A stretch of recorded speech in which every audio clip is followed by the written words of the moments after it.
ഞാൻ പറഞ്ഞത് നിങ്ങൾ വിശദീകരിക്കാറുണ്ടോ കാര്യങ്ങൾ? ഞാൻ അങ്ങയോടാണ് ചോദിച്ചത്, മറ്റൊരു മാധ്യമ പ്രവർത്തകരോടും അല്ല.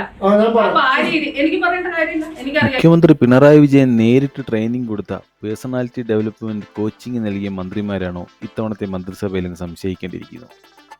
ആരോഗ്യമന്ത്രി ശ്രീമതി വീണ ജോർജിന്റെ ചില പ്രഖ്യാപനങ്ങളും ചില നടപടികളുമാണ് ഇത്തരത്തിലൊരു സ്റ്റേറ്റ്മെന്റ് പറയാൻ RR ടോക്സിനെ പ്രേരിപ്പിച്ചത്. മാധ്യമങ്ങളെ അകറ്റി നിർത്തുകയും സാധാരണക്കാരോട് വളരെ പരുഷമായി പെരുമാറുകയും ചെയ്യുന്നതിൽ കുപ്രസിദ്ധി നേടിയ ആളാണല്ലോ ശ്രീ പിണറായി വിജയൻ. അതിന് തത്തുല്യമായ പ്രവർത്തനങ്ങളും അല്ലെങ്കിൽ പ്രവർത്തികളുമായിട്ടാണ് വീണ ജോർജ് എത്തുന്നത്. കുവൈറ്റിൽ തീപിടുത്തമുണ്ടായപ്പോൾ കുവൈറ്റിലേക്ക് പോകുവാൻ പെർമിഷൻ ലഭിക്കാത്തതിന് പൊട്ടിക്കരഞ്ഞ വീണ ജോർജിനെ കേരളം കണ്ടതാണ്. എന്നാൽ ഒരു മലയാളി യുവാവ് എവിടെയാണെന്നറിയാതെ മണ്ണിനടിയിൽ പെട്ടിരിക്കുമ്പോൾ തൊട്ടടുത്തുള്ള സംസ്ഥാനമായ കർണാടകത്തിലേക്ക് പോകാനൊന്ന് തയ്യാറാവുന്നത് കണ്ടില്ല. കുവൈറ്റിലെ ബന്ധുക്കളെയൊക്കെ കാണാൻ പോയതാണോ എന്ന ആൾക്കാർ തമാശ രൂപേണ പറഞ്ഞതിലും കാര്യം കാണും. എന്തായാലും വീണ ജോർജും മാധ്യമപ്രവർത്തകരും തമ്മിൽ ഏറ്റുമുട്ടി. അതൊരു ശക്തമായ ഏറ്റുമുട്ടലായിരുന്നു. വീണ ജോർജിന് എന്താണ് ഇത്ര ധാർഷ്ട്യം? അവരും ഒരു മാധ്യമപ്രവർത്തകയായിരുന്നില്ലേ? ഇതൊക്കെയാണ് മാധ്യമവൃത്തങ്ങൾ ചോദിക്കുന്ന ചോദ്യം. എന്നാൽ RR ടോക്സ് ആ ചോദ്യം ചോദിക്കാൻ ആഗ്രഹിക്കുന്നില്ല. പത്രക്കാരുടെ ചോദ്യങ്ങളോട് എന്താണ് വീണ ജോർജിന് ഇത്ര അസഹിഷ്ണുത? എന്താണ് ഇത്ര പെട്ടെന്ന് ദേഷ്യം വരുന്നത്? RR ടോക്സ് മനസ്സിലാക്കിയ ചില പ്രധാനപ്പെട്ട കാര്യങ്ങളാണ് ഇന്ന് RR ടോക്സ് ഈ വീഡിയോയിൽ സംസാരിക്കുന്നത്. RR ടോക്സിലേക്ക് എല്ലാവർക്കും സ്വാഗതം. വീഡിയോ ഇഷ്ടപ്പെട്ടാൽ ദയവായി ചാനൽ സബ്സ്ക്രൈബ് ചെയ്യാനും വീഡിയോ ഷെയർ ചെയ്യാനും കമൻറ്റ് ചെയ്യാനും ലൈക്ക് ചെയ്യാനും മറക്കരുത്.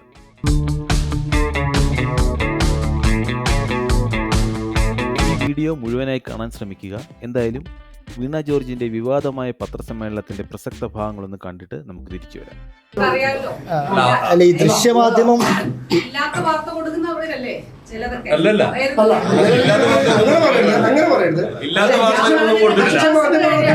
അങ്ങയോടെ പറഞ്ഞ ബാക്കി ആരോടും അല്ല. ഹരിദാസിന്റെ വാർത്തകാരിയെ ഞാൻ പറഞ്ഞു. അല്ല, എന്റെ ഓഫീസ് എന്റെ PA കൈക്കൂലി വാങ്ങിച്ചു കള്ളവാർത്ത കൊടുത്ത ഞാൻ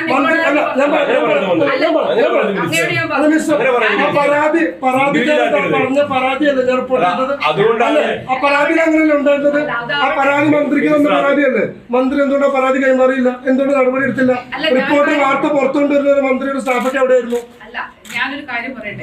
ഞാൻ പറഞ്ഞത് നിങ്ങൾ വിശദീകരിക്കാറുണ്ടോ കാര്യങ്ങൾ? ഞാൻ അങ്ങയോടാണ് ചോദിച്ചത്, മറ്റൊരു മാധ്യമ പ്രവർത്തകരോടും അല്ല. അപ്പൊ ആ രീതി എനിക്ക് പറയേണ്ട കാര്യമില്ല, എനിക്കറിയാലോ. എപ്പോഴും അങ്ങനെയല്ലേ പറയുന്നത്? നിങ്ങളുടെ ചർച്ചകളിൽ എന്റെ പടം വെച്ച് കൈക്കൂലി വാങ്ങിച്ചു കൊടുക്കുമ്പോ എന്റെ കാര്യം നിങ്ങൾ കേട്ടിട്ടുണ്ടോ? പറഞ്ഞിട്ടുണ്ടല്ലോ. ഞാൻ എടുത്തു തരാലോ, മന്ത്രിയിലേക്കാണ് നിങ്ങളുടെ ചർച്ചകൾ ഞാൻ എടുത്തു കാണിക്കാലോ. ഞാൻ നിങ്ങളോടാണ് പറഞ്ഞത്. ഞാൻ പറയാം, മന്ത്രിയുടെ ഓഫീസിൽ പരാതിയുടെ അടിസ്ഥാനത്തിൽ തന്ന ഒരു പരാതി ചോദിക്കാനുള്ള ധൈര്യം കൊള്ളാം. അത് ഞങ്ങൾ റിപ്പോർട്ട് ചെയ്ത വാർത്തയിൽ ഉത്തരവാദിത്വം ഉള്ളതുകൊണ്ട് തന്നെയാണ് ചോദിക്കുന്നത്. മന്ത്രി തന്നെയാണ് വിഷയം എടുത്തിട്ടുള്ളത്. കുറ്റപത്രം സമർപ്പിക്കാൻ പോലീസല്ലേ ചോദിച്ചോ? മന്ത്രിയുടെ പോലീസല്ലേ? മന്ത്രിയുടെ ഓഫീസിൽ തന്ന ഒരു പരാതിയുടെ അടിസ്ഥാനത്തിൽ രണ്ട് ഡേറ്റ് പറഞ്ഞില്ലേ എന്റെ PA അന്ന് അവിടെ ഉണ്ടായിരുന്നെങ്കിൽ? അത് ആര് തന്ന പരാതിയാണ്? ആര് തന്ന പരാതിയാണ്? നിങ്ങൾ ഇങ്ങനെയല്ലേ വാർത്ത പരാതിക്കാരന്റെ പരാതിയും പൈറ്റും വെച്ചിട്ടുണ്ടല്ലോ. നിങ്ങളോട് സംസാരിക്കാൻ താല്പര്യപ്പെടുന്നില്ല. നിങ്ങൾ കളവ് പറഞ്ഞില്ലേ എന്ന് പത്രക്കാരോട് ചോദിക്കുമ്പോൾ പത്രക്കാരൻ വ്യക്തമായി തിരിച്ചു ചോദിക്കുന്നു, പരാതിക്കാരൻ പറഞ്ഞ കാര്യമല്ലേ ഞങ്ങൾ റിപ്പോർട്ട് ചെയ്തത്? അതേ പരാതിയല്ലേ മന്ത്രിക്ക് നൽകിയത്? മന്ത്രി എന്തുകൊണ്ട് ആ പരാതി പോലീസിന് കൈമാറിയില്ല? മന്ത്രി എന്തുകൊണ്ട് അത് പരാതിക്ക് നടപടിയെടുത്തില്ല? ഇതിനൊന്നും യാതൊരു ഉത്തരവുമില്ല. അതായത് ഒരു പരാതിയെക്കുറിച്ച് വ്യക്തമായി ചോദിച്ചൊരു ചോദ്യം.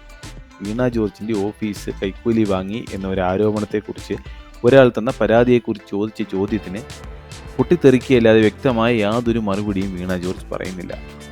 നമ്മൾ കണ്ടതാണ് എക്സാലോജിക്കിലും സ്വർണ്ണക്കള്ളക്കടത്തിലുമൊക്കെ പൊട്ടിത്തെറിക്കുന്ന മുഖ്യനെ കേരളം കണ്ടതാണ്. അതിൻ്റെ ഒരു തനിയാവർത്തനമല്ല ഇവിടെയും കാണുന്നത്. ശരിക്കും കമ്മ്യൂണിസ്റ്റ് പാർട്ടി CPIM എന്താണ് സംഭവിക്കുന്നത്? ഇവർക്കിനി കേരളത്തിൽ ഭരണം വേണ്ടേ? അതായത് കേരളത്തിൽ ഈ പാർട്ടിയും പ്രസ്ഥാനവും ഓഫീസും എല്ലാം അടച്ചുപൂട്ടാൻ തീരുമാനിച്ചു.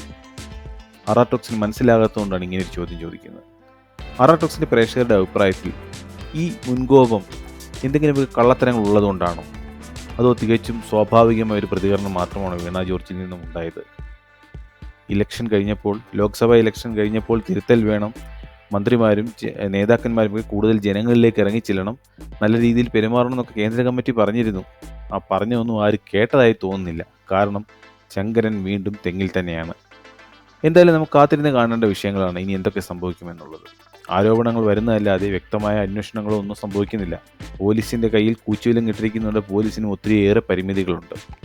എന്തായാലും വീണ ജോർജിൻ്റെ ധാർഷ്ട്യം കലർന്ന ഈ പെരുമാറ്റം, ധാർഷ്ട്യം കലർന്ന ഈ സമീപനം പത്രസമ്മേളനത്തിൽ കണ്ടത് എന്തൊക്കെയോ മറയ്ക്കാനുള്ളതാണ് എന്ന സംശയം തോന്നുന്നു എന്ന കാര്യത്തിൽ ഒരു സംശയവുമില്ല. ഈ വിഷയത്തെക്കുറിച്ച് നിങ്ങളുടെ അഭിപ്രായം തീർച്ചയായും കമൻറ്റായി രേഖപ്പെടുത്തണം. വീഡിയോ ഇഷ്ടപ്പെട്ടാൽ ചാനൽ സബ്സ്ക്രൈബ് ചെയ്യാനും വീഡിയോ ലൈക്ക് ചെയ്യാനും ഷെയർ ചെയ്യാനും കമൻറ്റ് ചെയ്യാനും മറക്കരുത്. അടുത്ത വീഡിയോയുമായി വരുന്നവരെ നന്ദി, നമസ്കാരം.